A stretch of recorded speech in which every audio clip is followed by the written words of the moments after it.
As the sun rises over Stockton this crisp fall morning, Michael Martini opens his automotive shop for another day of repairs and service.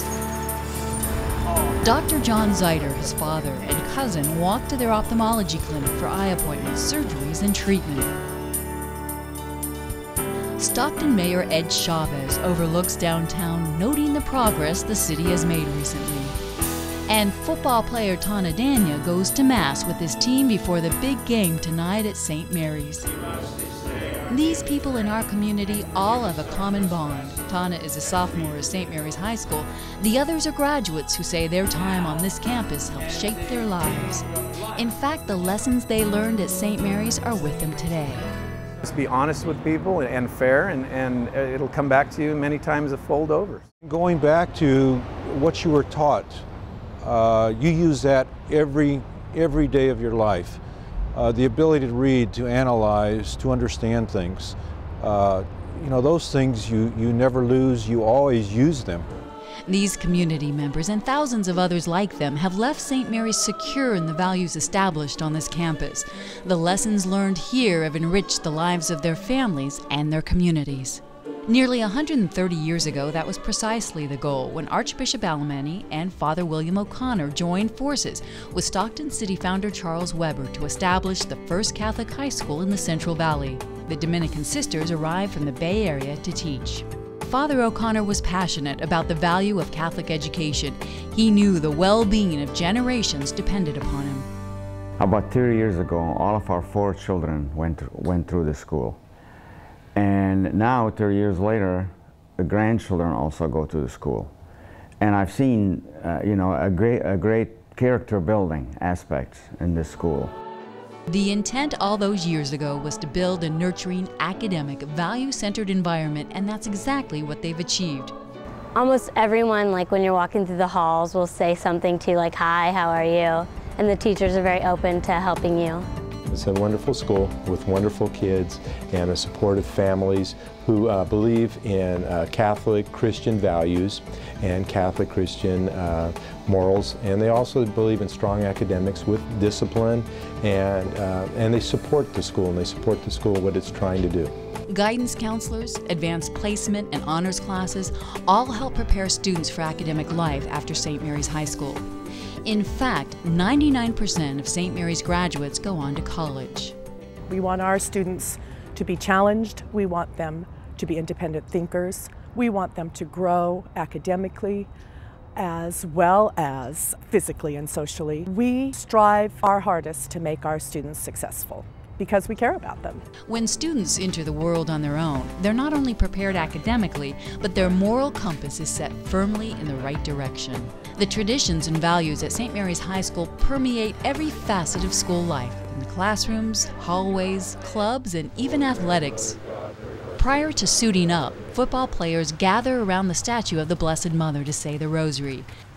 It keeps us close and forms a really unique bond between the members of our team. And we're all able to sit and hold hands and pray together. That's just another way for us to come together as a team. It's kind of the team's time to unify. It makes our team one, to give us the power to go into what some people call the battle of football. And the St. Mary's experience is not confined to school grounds. Reaching out to the community is a big part of campus life. When they see the bigger picture and they see there's people out there that need help, they're so generous. It's a way for them to act on that generosity and to express that spirituality they have within themselves. I personally think that there's a lot of people, you know, outside of our community, like what we do every day, that need so much of our help, and it's just, you know, our calling to help them. Through the years, St. Mary's has continued to build determined students with strong moral character. It's time now to improve the school's buildings as well. When St. Mary's first opened its doors on El Dorado Street in 1956, 518 students attended. Enrollment now has grown to its largest in the school's history, 1,140 students. Now, after more than a half-century of use, new and modern facilities are being planned. The look of our campus will change, the heart and soul will remain the same. It's not only the buildings. What we're trying to do is to provide a facility so that our students will continue to be enriched by the mission of the school, and that they will continue to be people who will go back into the community and give back. That's a very significant part of our mission. By this building, we want to ensure that that mission will continue and that we will be around here for another 130 years doing the same thing, providing the same kind of education and formation for our young people. We've just broken ground on Phase 1, the Lagorio Family Academic Building. It will house a state-of-the-art library, guidance center, administrative services, classrooms, and 2 computer labs. It'll be ready for use by the 2006 school year.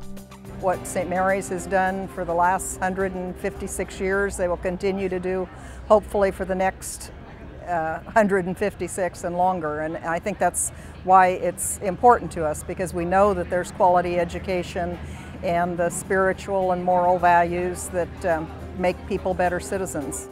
The second phase of construction will be the new chapel. Visible from Eldorado Street, the chapel will be at the heart of the campus and a perpetual reminder of the Catholic faith and traditions celebrated at St. Mary's High School. Phase 3 will erect a 22,000 square foot science building with high-tech classrooms.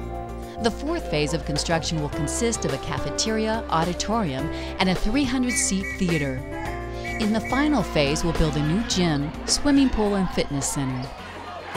We haven't been able to come this far without your help, and for that we thank you. To further our mission, we'll need your continued support and generosity.